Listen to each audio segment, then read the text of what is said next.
Welcome to the Terrible Podcast with your hosts from SteelersDepot.com, where you can find all your latest and greatest Steelers news.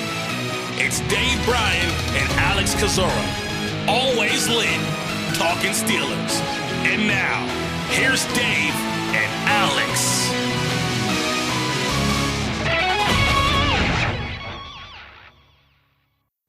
Welcome to the Terrible Podcast, Season 14, Episode 62. He's Dave Bryan. I'm Alex Kozora, SteelersDepot.com. Thanks for being back with us here this Wednesday. Steelers Nation getting closer to Saturday's game on the 16th against the Indianapolis Colts, a big wild card showdown between a pair of 7 and 6 teams. Dave, how you doing?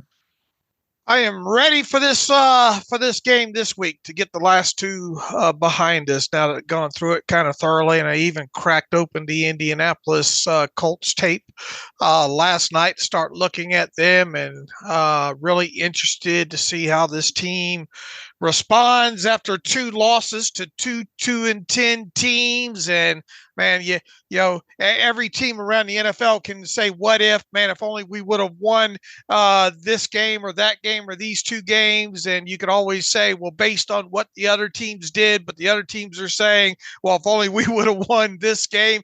But I tell you, they have blown a very golden opportunity, these last 2 weeks here, with especially the way things ultimately shook out here in week 14. I mean, we could be staring at a number 3 seed Pittsburgh Steelers team at this point, you know? And so, yeah, I'm looking forward more than anything to see how this team responds coming off the 2 losses to 2-10 teams, and really this being a major turning point in the season.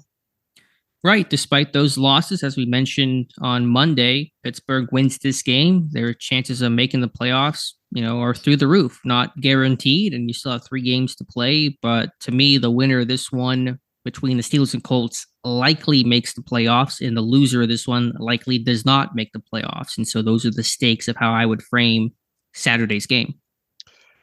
Let's go down a rabbit hole real quick, because we don't have a lot really to talk. We talked about the Mike Tomlin press conference the other day, and since then Mitch Trubisky talked, and we'll go over a little bit of what he said. But it was and good for him. It was very cliche. He looks frustrated, looks ready to get to this next game, get that last one behind him, and all like that. What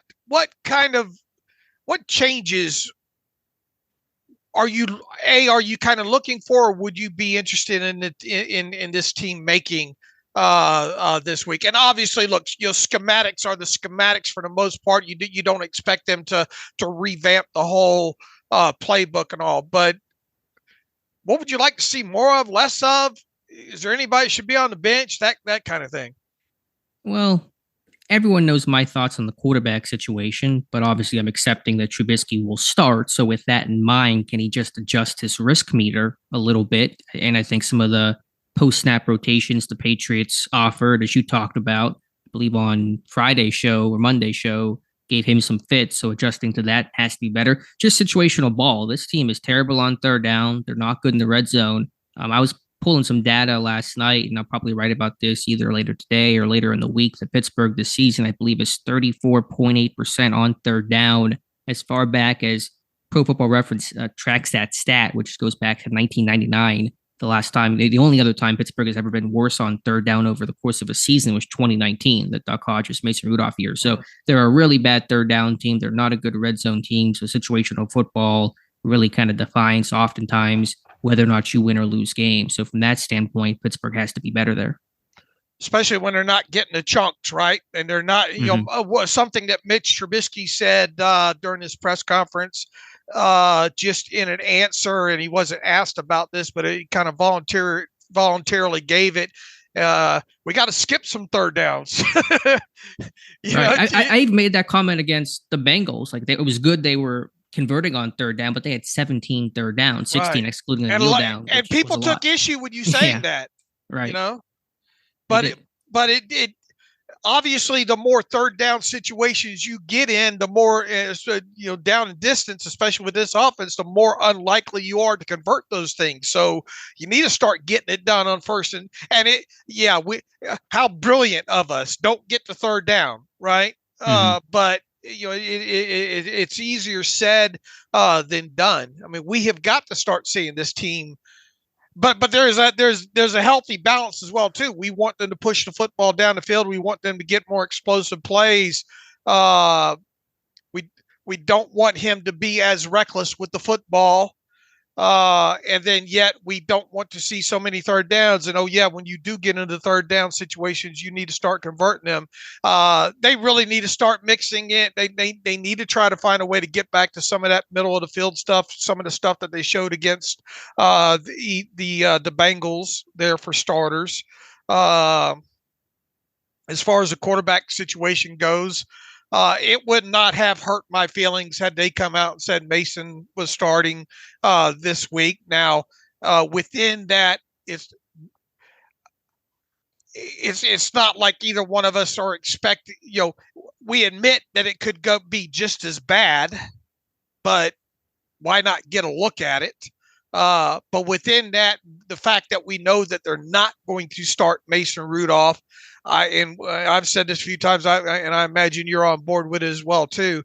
If they get in a situation in this Colts game where it's not starting out good for Mitch for whatever reason, and you can pinpoint that it's on the quarterback, Mike Tomlin needs to really think about using that hook. Now, whether or not he will, my gut tells me it would take a lot for him to get to that situation there. But that's one thing. Any personnel changes you would like to see along the offensive line, and I'm guessing no. Overall, I mean, Dan Moore hasn't been great on tape the last couple of weeks, right? Sure, he hasn't, but nothing that I think is going to substantially change or is worth the while to make a swap right now. There is something to be said about the continuity for the O-line, and without a compelling reason, health or performance or somebody on the bench. I mean, some people have argued, could you, move Jones to left tackle and put a core for at right tackle? I think one reason why they have the configuration that they do, besides to hold a core four in the doghouse for the comments of the Jags game, Moore and Jones are their best run blockers over a core four, and this team has to run the ball well to be effective. And you saw Jones come in at right tackle for the Titans game, and the run game since it's been really effective overall, sans the Patriots game. So right. I think that's why they want to keep things there, and I'm good with that overall. But yet, to go back to your comment, on third down, third down does not always have to mean you're aggressive. You talk about that 3rd and 2 play on that miss to Pickens at the end of the game. The flat to Deontay is the safer throw. It's the open throw as well. The downfield throw to Pickens was more risky. So 3rd and 2, take the throw that's there. The 4th and 2, Robinson underneath on the rub route. He's open. Take the throw. It's a safer, easier throw than the deep shot to Deontay. So being, third down does not have to mean that you have to push the ball down the field. Sometimes it just means taking what the structure of the play is demanding and what's available based on what the defense is playing. As far as personnel goes, though, the personnel is the personnel at this point, other than the quarterback potentially. I mean, do you disagree? Do you have any thoughts in terms of personnel that you would like to see? No, because I think it's a dangerous time to go switching your tackles right now. And as you stated, you've got your 2 best run blocking tackles out there at this point. Right. So, and you're not going to do anything at any other position. Otherwise, I know people are saying, boy, I sure would like to see Herbig at center and all like that. They're not going to do that, Defensively, any changes you would like to see? Man, I would like to see Keanu Benton get probably some sub-package snaps for starters. Yeah, I would too. He got just a couple of last week. I know that they're paying Hayward and Ogunjobi, and those are their guys. But I think, making sure that I just don't want Benton to become just the base guy. Right. He's can be more than that. So I understand he's not going to play a lot of sub-package snaps when you have Hayward and Ogunjobi out there, but there should be some. And because of personnel and injuries on the rest of that side of football, you're very limited on what you're taking numbers at inside linebacker as it is right now anyway. How many snaps did Michael Walker play in that game? 40 something, I believe. He played a pretty considerable amount. Yeah, and boy, you can bet the Colts are going to be coming after him anytime he's on the field this week, right? Yeah, I mean, do you try to do something radical like, move a Trenton Thompson to, inside backer when Keanu Neal comes back, which when is his 4 games up? Is this after the Colts game? It's got to be right around now. He got hurt in the Packers game, correct? That sounds right. How many games, interception return. How many games since then? Good question. This should be actually the 4 just passed, right? Because they played the Browns, the Bengals, the Cardinals, and the Patriots. So those are 4. He was not obviously designated to return yesterday, so I imagine he probably won't be back this week. Yeah. If they didn't turn him loose in practice yesterday to open up that window, I doubt he's going to be up this week. So we'll have to wait until next week. And I believe Tomlin Monday said there was no update on Neal when he was asked about him. But if he can come back at some point, hopefully, let's say for the Bengals game, I think that's a guy you might want to try at inside linebacker. He's done it before in Dallas for a season. He's got the skill set better, closer to the line. Yes, there's some consequences, some issues in trying to do that, but I think it's your best opportunity right now. All right. I just thought I'd go down a different rabbit hole with thoughts on that. What did you see in play action, Alex? That you wrote about it or had the video about it? We talked a little bit about the other day about the numbers. Yeah, just going through the tape, and the numbers don't always tell the story to me in terms of how effective play action can be. You can still get a decent gain on a play designated as play action, but the actual play fake's not fooling anybody. And I don't know. I was just kind of spitballing. You guys can see the video. I'm not blaming any one person or really even making an incredibly concrete point. The thought was I don't see play action really fooling defenses the way that Pittsburgh, I think, is hoping that it will. And especially with a run game that has been really strong, you would think and would hope the play action would be able to be a bit more effective. Not that you have to run the ball for play action to be effective, but it doesn't hurt when you do that. And I just don't see play action really getting the defense to bite the way that I think other defenses do against different teams. Is it the mechanics? When I look at it at times, they're not exactly selling it perfectly. The mechanics, you know how sure. Peyton Manning has talked over the years, and if you go back and watch some of those, what's the name of that series that he did on ESPN that I wasn't just the sheriff, right? I forget what they called that series where he would look at the play of quarterbacks every week. I forget the name of it, but I know what you're talking about. But he would continually go back to some of his old practice tape where he constantly would try to make those look like runs, and to me that's something that you could probably work on every week in practice, right? Or at least after practice for a good 15 minutes is trying to make that stuff, try to sell it more, you better be working on it. Yeah. I mean, because that's one way you can influence by making the linebackers actually think you're going to hand that football off. And it looks like they're so worried about post play action, that the actual mechanic. Now, how much would it actually help? Well, it couldn't hurt. I'll say that. Giving the appearance that you're actually handing the football off, the more you can do it, the more you would think it would help influence. It's an element of it. I think the 2 main elements in terms of successful play action is the actual execution of the play fake, and then just how the line executes the fake as well. You can get your low hat, high hat read. If it's a high hat read, you're getting pass read. You're gonna, assume it's not going to be a run play, so you're dropping back. If you can really sell the run fake with that low hat read from the offensive line collectively, some of those linebackers are keying that as much as they are actually the backfield action. So.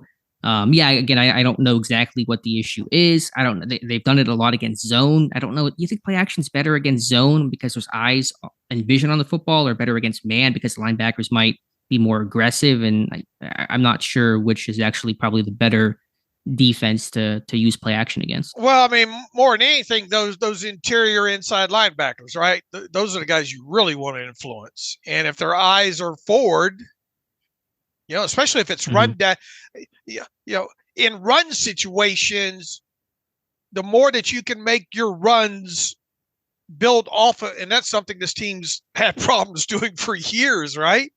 Is making turning their run plays into pass plays and influencing with play action within that.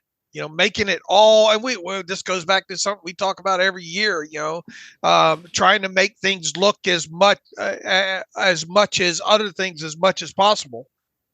Sure, you want to marry your run and pass game by making them look identical so the defense doesn't know until it's too late. That's ideally how it looks, and Pittsburgh has not gotten to that point. Are they running enough RPOs right now? They're not running many. It depends on whether or not you love them or not. You're going to see a team that runs the heck out of RPOs. The Colts, man, they are an RPO-based offense. So, I mean, it's just a personal preference. I personally would like to see some more. They did have basically one RPO they ran again and again against the Patriots. This power read with a stack to the bottom where you can throw the screen or they can hand the ball off. They ran that probably 5-6 times. So they're running some RPOs, but there's not much of a variation. It's kind of they bring 1 or 2 RPO plays per game, whereas the Colts have about every variation under the sun.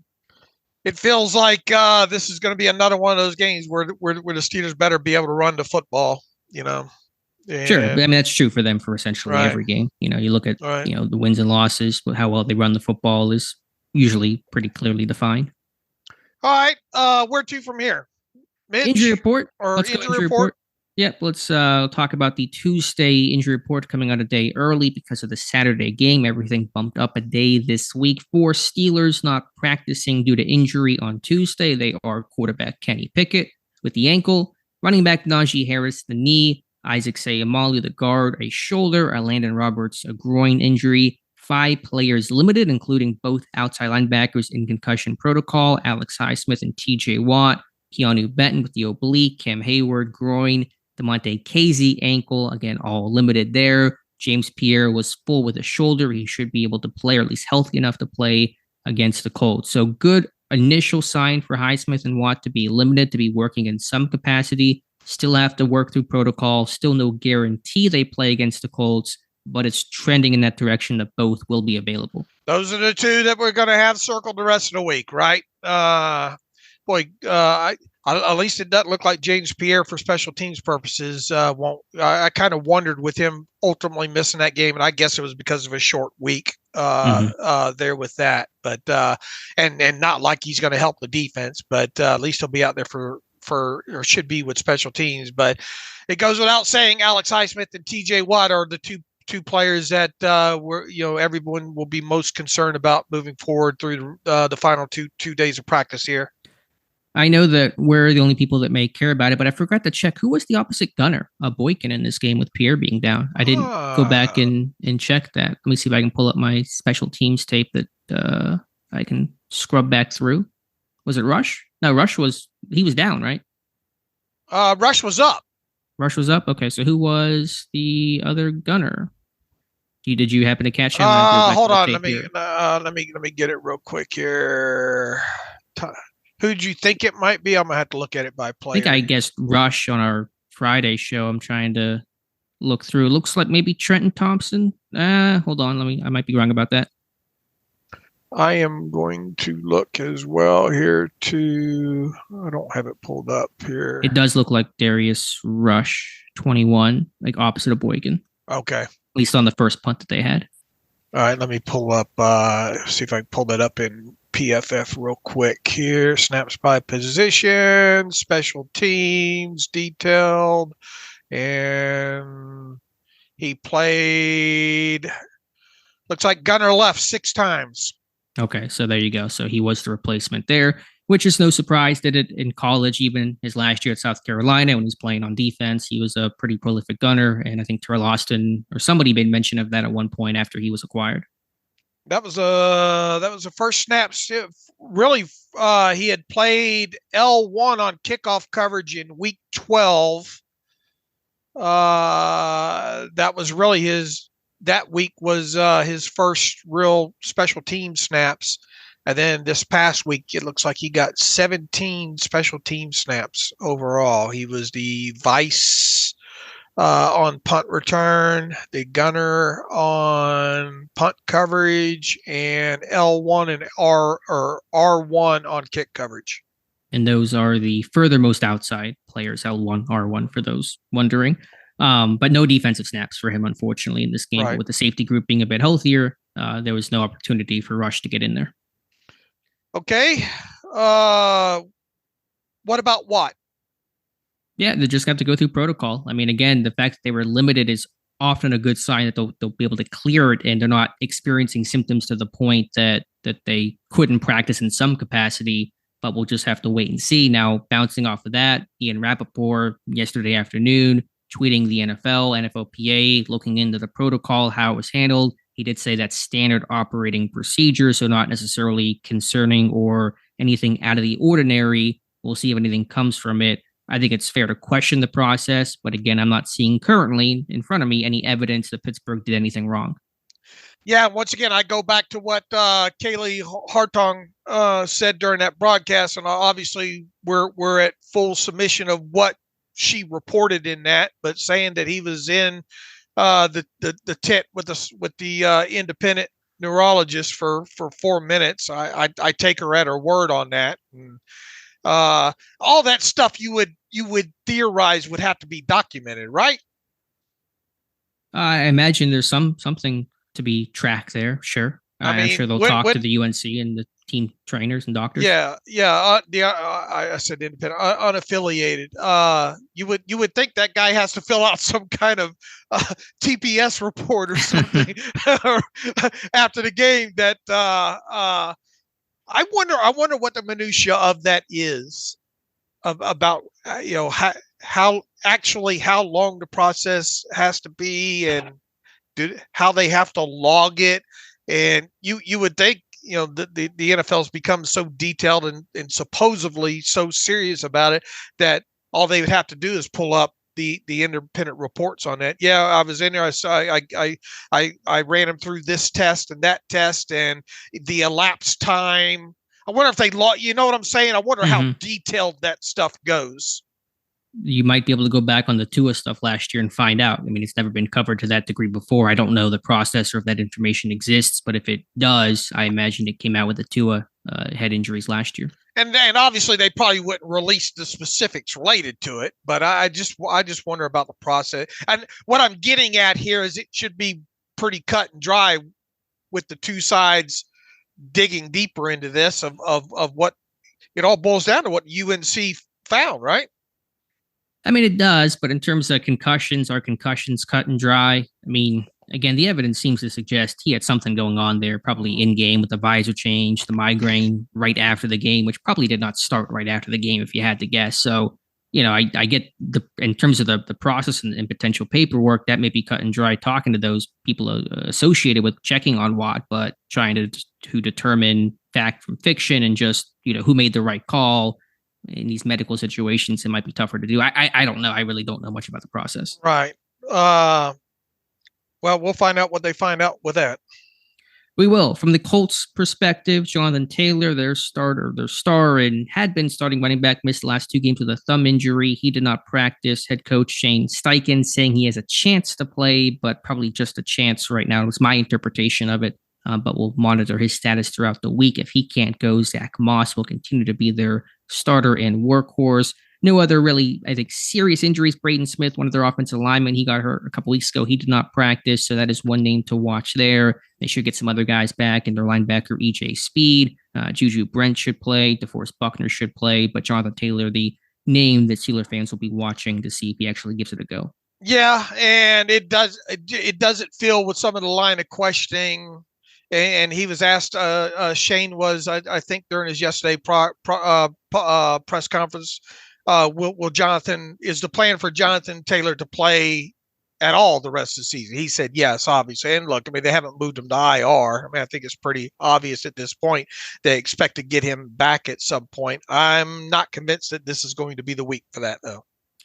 I'm with you, Dave. So anything else from an injury perspective? We'll watch the report today. I guess the final one will be on Thursday, I assume. And we'll see if Watt and Highsmith get clearance. Yeah, all eyes on him. I think even though he's not a doctor, Cameron Hayward's optimistic that they'll have both those guys this week. So we'll see.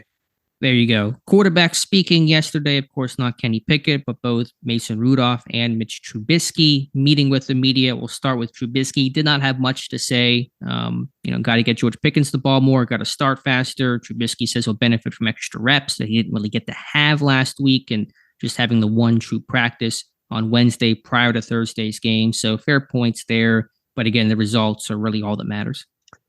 Yeah. And once again, it was like an 8-minute session, but he did a good job of keeping his answers real short and real cliche there. The main takeaways that I had really came from that first line of question that he had about having a full week of practice opposed to one day.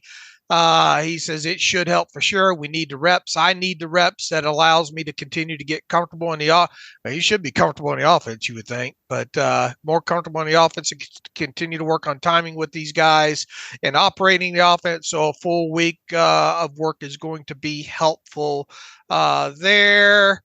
What else did he say? Not much overall. He thought he played a little bit better as the game went on, but obviously didn't make enough plays. Talked about communication, just needing to be better, and what the wide receivers are seeing, what he's seeing, and that kind of thing. Yeah, nothing earth-shattering, but that's fine. Just about playing better and playing smarter and getting the victory. If you do that, then that's all that matters. Right. So look, I mean, this is a big week for him, and he's got to feel it, right? I'm sure the whole team feels it right now. They know the situation that they've created for themselves. Right. Mason Rudolph speaking as well, maybe a little bit more interesting there, was asked about, has he been given a fair chance to play or start, and very masterfully deflected and kind of dodged the question there. Just said he was happy to be in the NFL and working hard, and will wait to see if his opportunity comes up. He did acknowledge he heard the chants of Mason from the crowd on Thursday night. Said it was nice to be liked, which probably has not been associated with Rudolph too often in Pittsburgh. So a little nice change of pace for him, but he also understood he's been on the other side of that in terms of not being liked and fans chanting for the other guy. So he's kind of gone through it all in the NFL. But bottom line is he's the backup. Will Tomlin turn to him midway through this game? Potentially, depends on how the game goes, but Trubisky's the guy until he's not. It would have to be bad, I envision, really bad. Agreed. Probably insurmountable bad for him to get into the game. It feels like that, or an injury happening to do that. And it just goes to show you the backup quarterback's always the most popular guy in town, right? Until he starts to play, and then he's right. not. But yeah, no, you're right. Until that point, he is. Anything else from any other players? Deontay Johnson, Marcus Golden, others speaking. Anything else that caught your attention, Dave? Yeah, not overall. I mean, they seem to be, and I'm glad to see it. Most of them seem to be laying pretty low this week. Yeah, the time for talk is over. It's time for action. It's time to produce. It's time to win. That has to happen now. Right. We'll say Marcus Golden seemed to take his team decision for him to be inactive in stride, calling it a business. He's going to keep working hard. Do you think he gets a hat this week with the uncertainty of Watt and Highsmith, even if both guys are cleared in play? Yeah, I don't see how you don't dress him this week. Although we'll see what the end all numbers as far as injured and what they might have to do for special teams. But I was a little bit surprised. I understand why he was inactive, and you never go into a game thinking that you're going to lose both of your starters to concussions. And obviously, Herbig, has special teams value. He contributes a lot on special teams. Golden doesn't. I understand, but I think I could have probably made the minutia work out a little bit better where I would have got him on the field. But I understand why they did it. I think you better be a little bit more selective this week, especially with those two guys coming off concussions and all. Yeah, Pittsburgh does not want to have to play two outside linebackers an entire game, or 3/4 of a game as they did against the Patriots. So I would be surprised if I know Kyron Johnson was active last, but they weren't going to play him on defense. Right. So I would expect Golden and Herbig to be active and dress, even if Highsmith and Watt get the green light. I would hope that's the case. Dave, couple pieces of news from yesterday outside the locker room. This actually came on Monday, I believe. Jay Glazer from Fox Sports was on a podcast interview talking about Mike Tomlin, the status of the Pittsburgh Steelers. And this is not a report, at least Glazer did not frame it as such, but just his speculation saying that, if Tomlin was to be available, or even if he's not, the Washington Commanders should be on the phone and call up Art Rooney and the Steelers and say, hey, is this guy available? How can we get this guy to come to Washington? Can we make a trade happen? Pointed out that Tomlin's from the area. He's from Virginia, not too far from where Washington is at. And so that certainly created headlines on our site and across the Steelers landscape yesterday.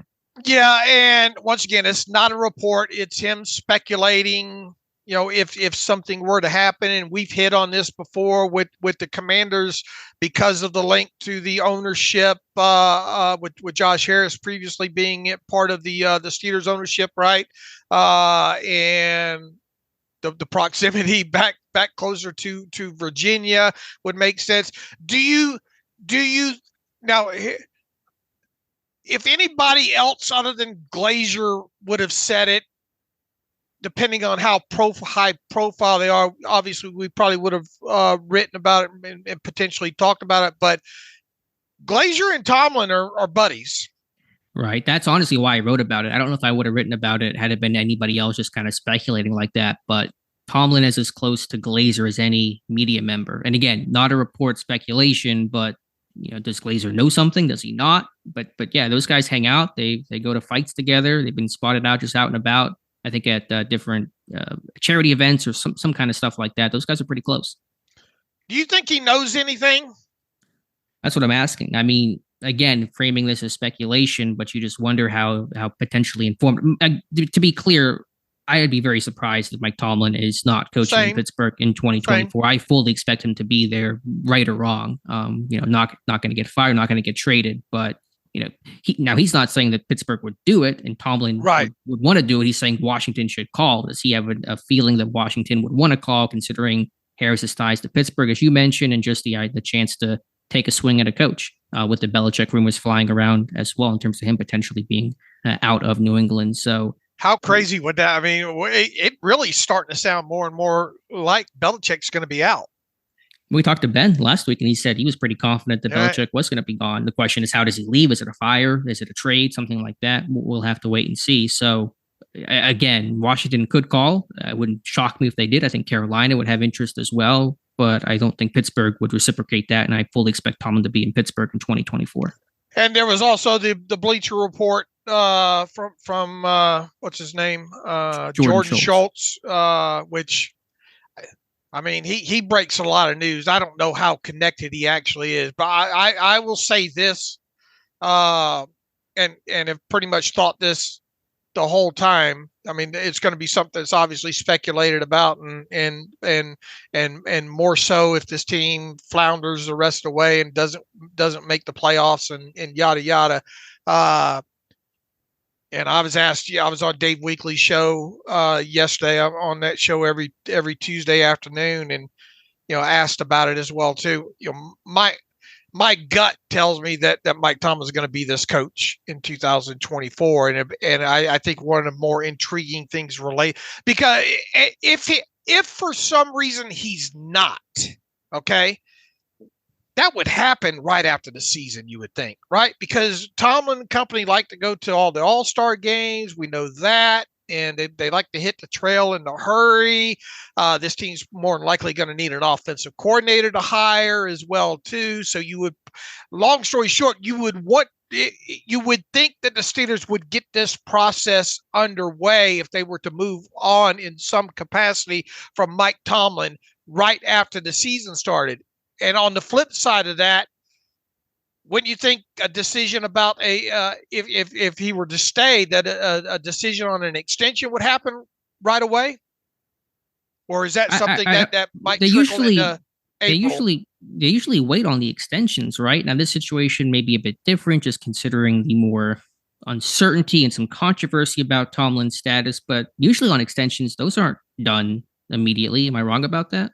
Right. It feels like they're either like April or right when training camp gets open, right? Right. Let's just kind of look back. What were some of the dates on past extensions? Let's put the actual dates to it. It looks like April 2021 was his previous extension. Not sure about other ones, but yeah, they don't happen days after the season ends. Right. But I mean, with him with him only having the 1 year left, you would think there would be. I don't know. Just speculating here. Maybe it happens early. Long story short, I mean, if you're going to move on from him, wouldn't you think that would happen not too long after the season ends? Sure, you're not going to wait until April to make that decision and lose out on potential the wave of potential new candidates that have already been hired by other teams, and there's probably going to be 10 or so coaching vacancies this offseason, so it's going to be extra crazy. But again, I expect Tomlin to stay. The Schultz report was that definitively, no matter really what happens in Pittsburgh this year, Tomlin will be back in 2024. I tend to agree. For whatever it's worth, different time. I was looking up the date that John Gruden, the last kind of really high-profile coach in that current coaching position, was traded from a team back in 2002. That occurred early hours of February 18th, which is kind of later. But I think in this situation, if something were to occur, even with Belichick, for example, that's going to happen sometime in probably the middle of January. Okay. All right. Peter King speaking as well, kind of touching on some similar topics. He was open to the idea of this team drafting a quarterback, including Oregon's Bo Nix. Any takeaways from what Peter King had to offer? Once again, just speculation on his part here. I can't help but keep going back to football. I might end up getting that tattooed anyway, just because it's always on my mind. Mike Tomlin talking about Kenny Pickett and football justice. Now, that leads me to believe that they're going to tie themselves to Kenny Pickett at least one more year here. And within that, I wouldn't expect them to take a quarterback with their first 2 picks. Now, depending on the situation, I would seriously consider drafting a quarterback at some point in this thing, just to have another young body in that room. Well, how early are you talking? Are you talking Oladokin? Are you talking Rudolph status? I'm talking anywhere after the second round, depending on, we don't know what they might try to trade for, to trade off and acquire more picks or what have you. But I would start maybe considering it 3rd or 4th round. And I'm not just going to, he's the next one I'm not going to play fantasy football here where I'm just crossing off names off the list. If it's somebody I think that, fits the organization, that I think that could, at the very minimum become a long-term backup. But at this point now, man, you don't need to attach any round to anybody. I mean, you look at some of these guys around the league right now, the Brownings and the Zappies and DeVito, about Tommy DeVito. Yeah. What a story that is with that kid there. Now, obviously, this whole thing 1 year from now, remember, Tommy's kind of in. Now he's obviously putting up better numbers than Duck Hodges did, but they're writing a lot of things that we were writing about Duck Hodges a couple of years ago.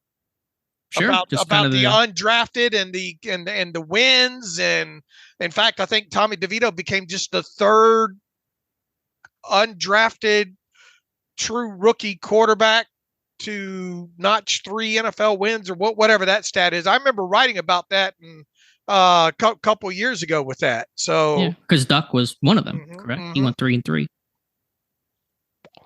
Yeah. So basically, how do I think this will play out? I don't think they're going to draft a quarterback. Would I consider drafting a quarterback? Yes. But you're saying 3rd round is when you would start considering that. Right. Okay. To me, I don't see the point of a 3rd round quarterback, because it's kind of the worst of both worlds, where you're getting somebody that probably you don't view or is unlikely to become a franchise kind of guy, and yet you're going to create the controversy of Pittsburgh just took a quarterback. Sure. What does that mean about Kenny Pickett? And you're going to answer those questions, kind of have that on your over your shoulder the entire time. So a late round guy, 7th round, that's one thing. But to me, I've always been in the mindset of, with quarterbacks in the draft, you're either all in or you're all out.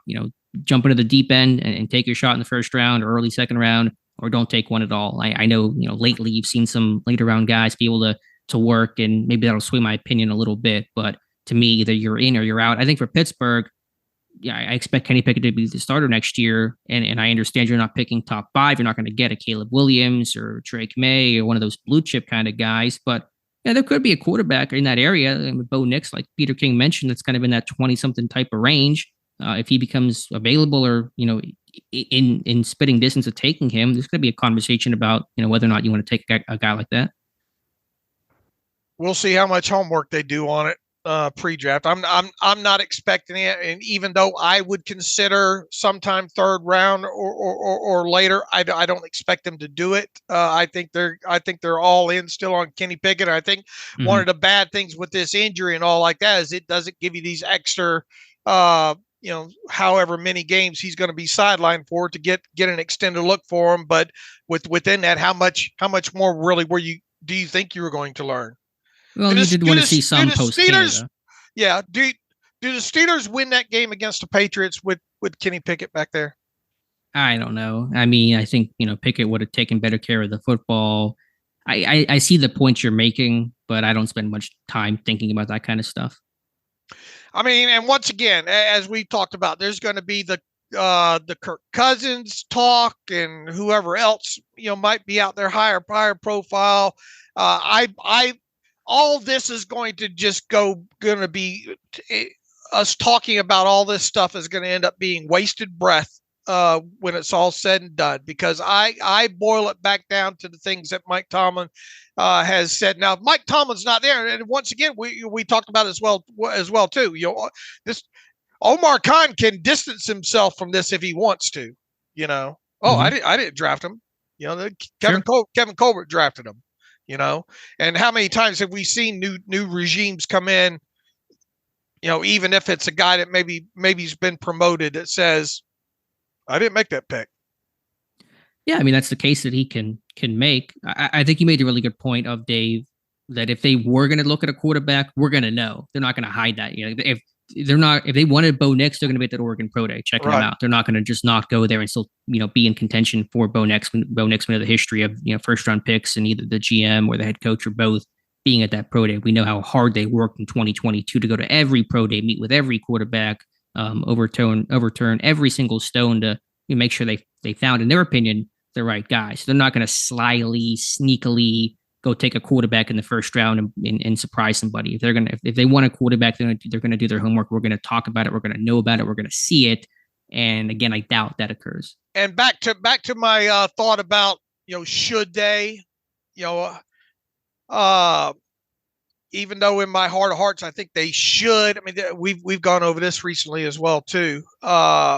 This team's going to have a lot of holes to fill, man, be it a draft, and knowing how, or thinking that we know how they're going to be in free agency and all like that, to spend a third or fourth round pick on a quarterback seems like a bad choice, if they're going to be still all in on Pickett.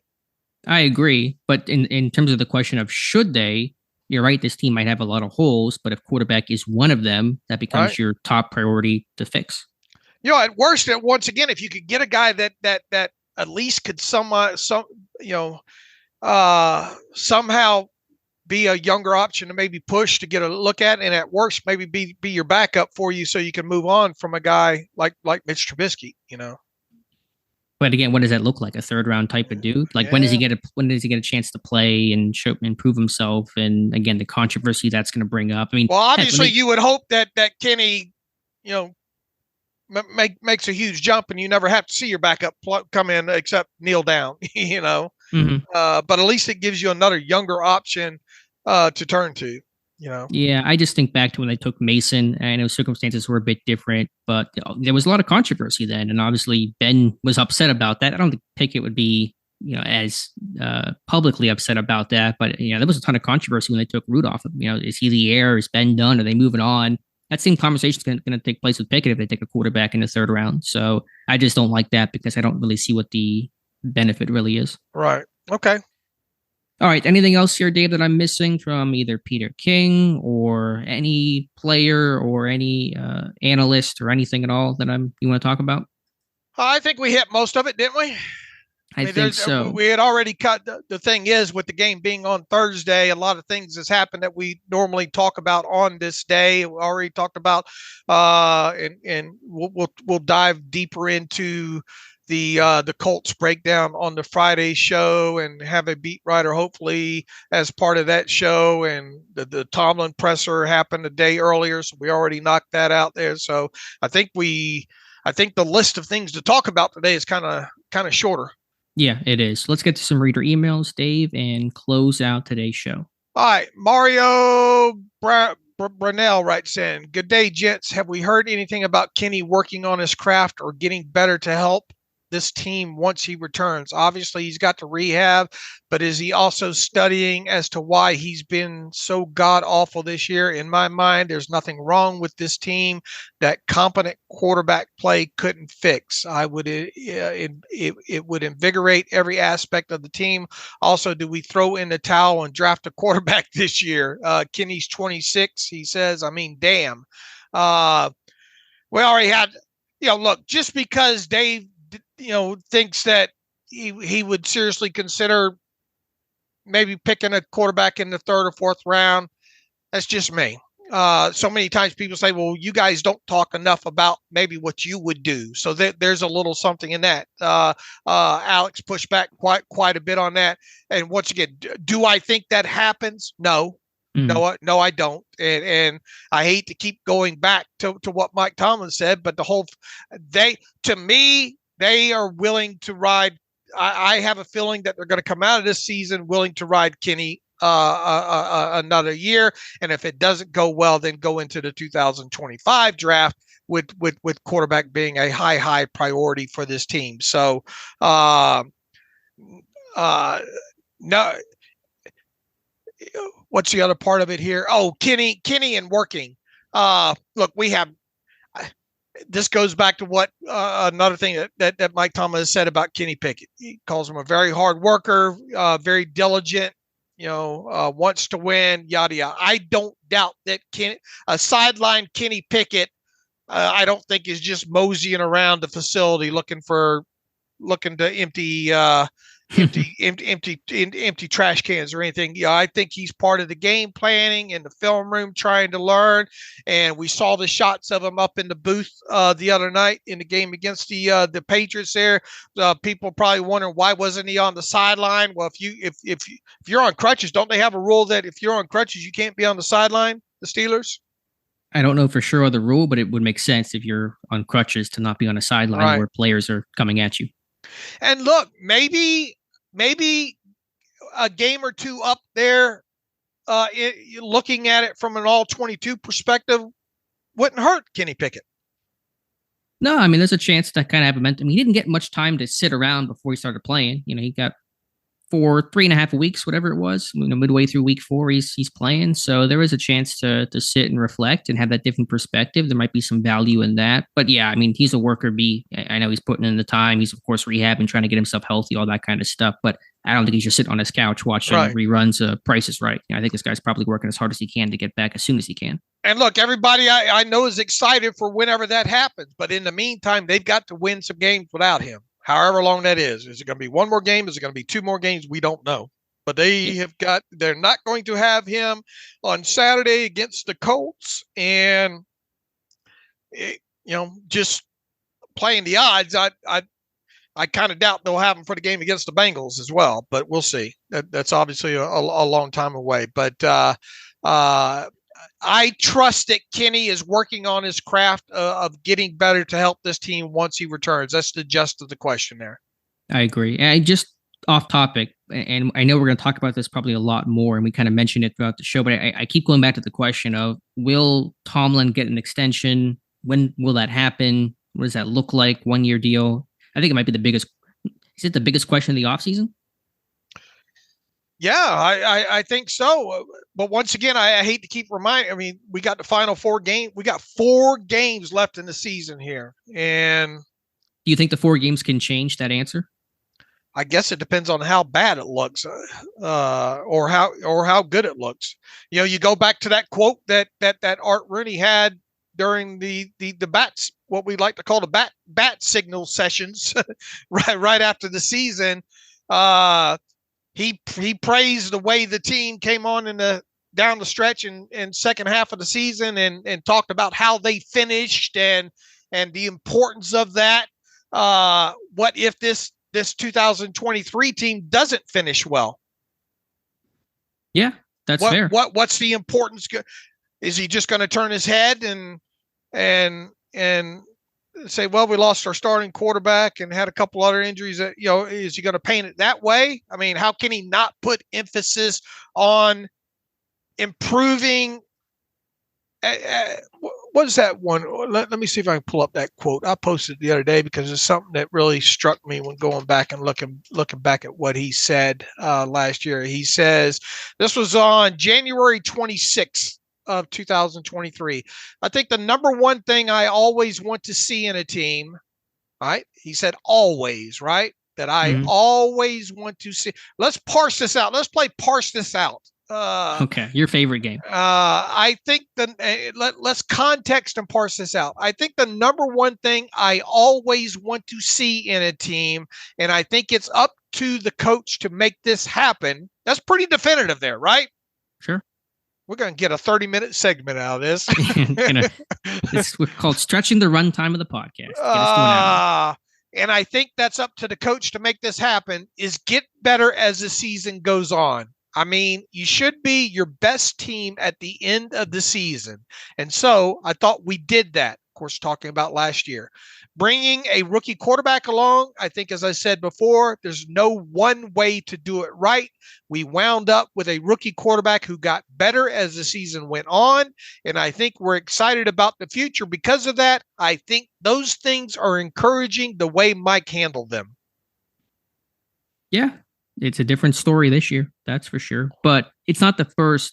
If this season finishes south and trends in this direction it's headed, not the first time that's happened. 2019, right. The Unleash Hell year, which was 2009. They've had some pretty lousy finishes before. Should they be considered in a better situation this year than they were back in the Duck Hodges / Mason Rudolph taking over for Ben? There's more talent, but in some ways it's almost more frustrating to have similar results despite having more talent. 2020, another year they finished, really poorly, by the way. So they've kind of seen this story play out quite a bit. But to answer your question, I don't know. There's more talent, but there's more frustration because the expectations were higher. I mean, if you boil this down right now to these last two losses and then add on the final four games, I mean, if they can lose, they could probably lose one more game if things break right and still get into playoffs, right? Yeah, I think if they go 3-1, they'll make the playoffs. 2-2 gets really dicey at that point. I think 3-1 though, I'm like 95% confident they're going to make it. I don't know what seed, but they're going to be in the wild card race. Now on top of that, with this game being against the Colts and the Colts being the 7th seed and all like that, and especially piling on already back-to-back disappointing losses to 2-10 teams. Is there any fear that Mike Tomlin could quote unquote lose the room if they lose this game to the Colts, no matter how they lose it? And then basically you're staring at 3 consecutive losses with 3 games remaining. And you see where I'm getting here? Where does, obviously this is an important game, but where does it rank as far as being one that you can afford to lose, I guess? I don't think you really can afford to lose this one. I mentioned earlier, I think the winner of this game is likely to make the playoffs, and the loser of this game is unlikely to make the playoffs. So, yeah, I think the stakes are as high as they have been all season for this game. I mean, you want to already talk about it spiraling out of control from a fan perspective right now. Lose this one, sure. Sure. But I think again, we said the same thing last week. We did. No, we did. I called it a must win. But because some other teams got Pittsburgh some quote unquote help, the Texans losing, who's the other team that lost? The Colts, of course, losing. That kind of maybe made things a little easier to deal with. But again, this goes into the extension talk of, do you have him as a lame duck coach, which has not happened before? But I mean, also, you talked about, can you give that guy an extension sooner than usual? If you don't make the playoffs, do you want 2 weeks later this storyline to be Mike Tomlin receives extension after just, collapsing towards the end and losing out? You might want to do that one more quietly in April when people have kind of cooled off from how the season ended. All right, let's move on to Bryce here. Can we please, for the love of God, retire the narrative that Trubisky's being aggressive? The fact the fact is he is reckless with the football because he has a low football IQ, can't read past his first progression, and tops it off with poor throwing mechanics and fundamentals. Been in the league 7 years, and he has basically not progressed much from his early seasons, aside from his play against Tampa Bay a couple of years ago, a manageable game against the Panthers last season. He has done barely anything worth noting while in a Steeler uniform. It's hard to watch. I don't see much of a question there. I mean, his aggressiveness is leading to reckless. All that's tied together. Yeah, I think he's just trying to frame it as aggressive, a more positive connotation, whereas Trubisky, you see more negative outcomes. He wants to use the negative connotation, which is fair. I think he has. Again, they're just trying to find that line. You want to be able to push the ball downfield. They need it. We talked about the lack of chunk plays and too many third downs and the issues there. There's just times where you have to pick and choose your spots, and Trubisky does not seem to walk that line well. Richard Jameson, can you please teach us about the search process for a coordinator? I know that both inside football and outside, most hiring decisions are made through networking, hiring people you know. However, it seems that Mike Tomlin happens not to know people who turn out to be excellent offensive coordinators. No knock on him, he says. Omar Khan probably has much the same network as Tomlin. How might the Steelers find an offensive coordinator outside their normal network? Well, I mean, Richard, no, we cannot teach you the search process for a coordinator. I understand the open-ended question there of it, but having not done it, no way we can talk about it. Now, we can look at it from an outside and all like that, but a lot of Richard, I think you answered a lot of your own question there. I mean, it's a lot of networking there, and as we've seen in the past, it's usually tied to somewhere being able to drill down in the bios of some of these hires and saying, well, at one time these two worked together. Sure. Usually it's, I apply this a bit more to head coaches. Or knew each other through a program like Canada. Yeah.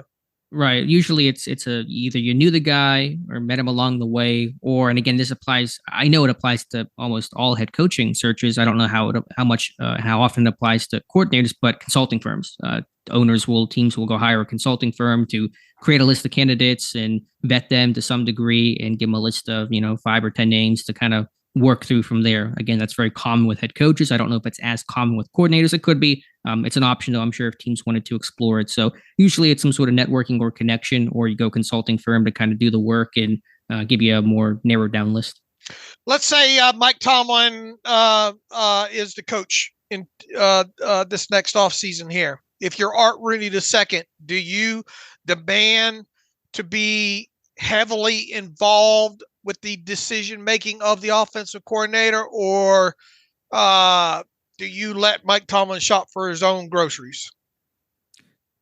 Well, it depends on what that means and how you define heavily involved. Is it choosing the candidate? Is it sitting in the interview? Is it having final say? There's also going to be a question of, and I usually stay away from these talking points, but how much are you going to pay the guy?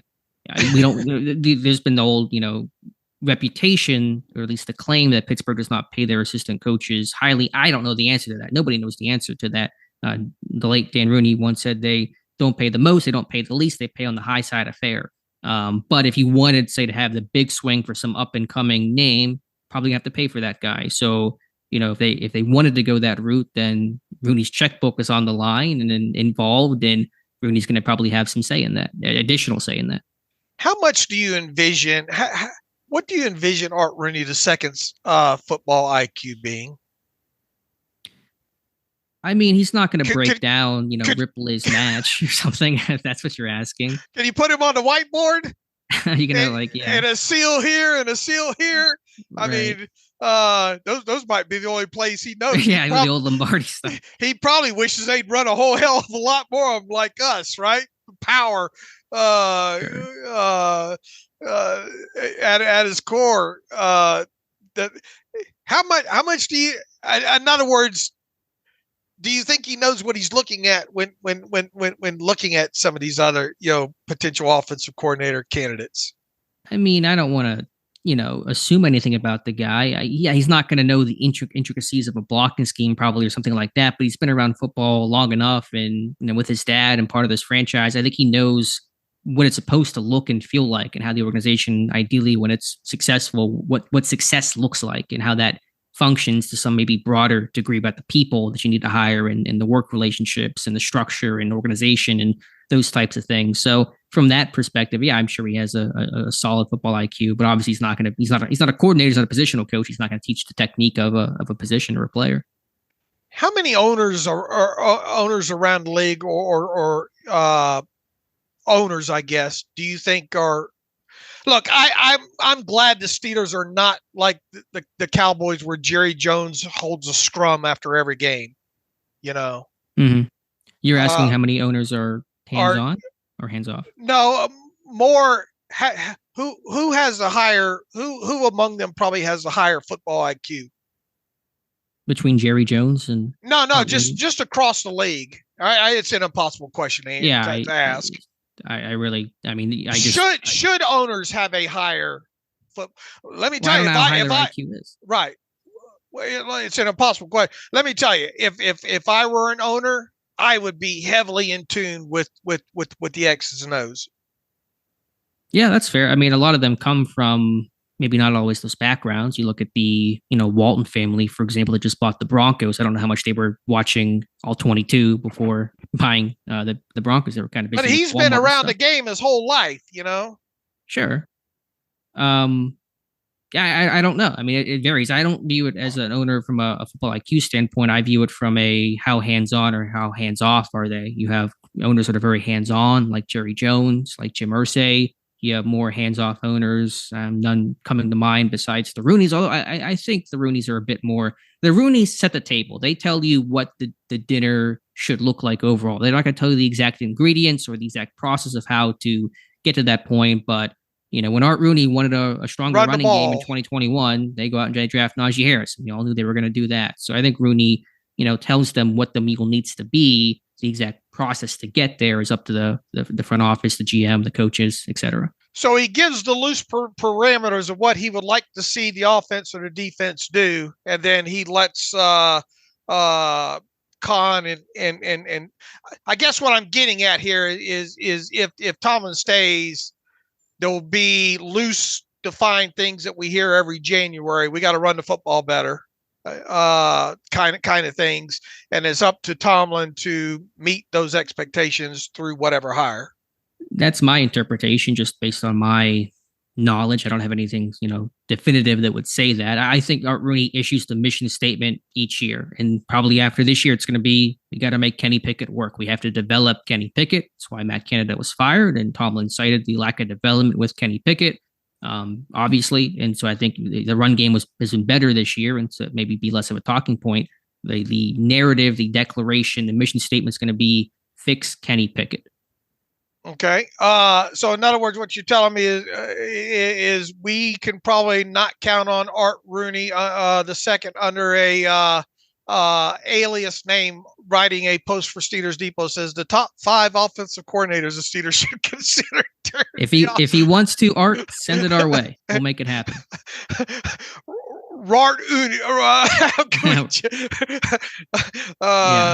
make up some sort of fictional name or whatnot. But anyway, that I don't envision. I envision it like you do, Art, having loose parameters. This is what I think the direction the team needs to go, especially offensively. Go find an offensive coordinator that you think can get that done. Yeah, the question is how. We believe external candidate, if they stay internal, I mean, that would be not going to sit well with any of the fan base. Ari Selzer writes in, hi, David and Alex, mostly just venting here with the long week, but it feels like ever since the end of the Killer Bees era, the team has been trying to grasp onto this Super Bowl window they think is still there, even though all the star players who opened that window left the team or aged out. I feel like this is why they hire internally and drafted these NFL-ready players instead of taking swings at developing stars that could open the next window. It felt like Colbert in particular wanted to put in quick fixes, which I think led to a pretty disastrous end to his otherwise great career, he writes. I think this is also why Tomlin needs to go. He's a great coach, but he was very explicit when Ben retired that he didn't want a long rebuild. That might be what this team needs, he writes. And if he doesn't want to lead it, that's understandable, but they should then find someone on the same timeline as the roster, he says. Also, with all the other internal turnover in the past few years, I feel like there's no one there who can stand up to Tomlin when he may be off base. Let me know what you guys think. Keep up the good work. That's a lot to chew on there. I mean, it does feel like more of a rant than anything. Look, I once again, I go back to coming out of the preseason here. What my expectations were, and once again, shame on me. I got way too caught up in the preseason with this team and what they were able to accomplish during the preseason here. I drank way too much of the Kool-Aid, but coming out of that, my thought was, man, this should be a team that you see the quarterback progress. They have a talented enough roster.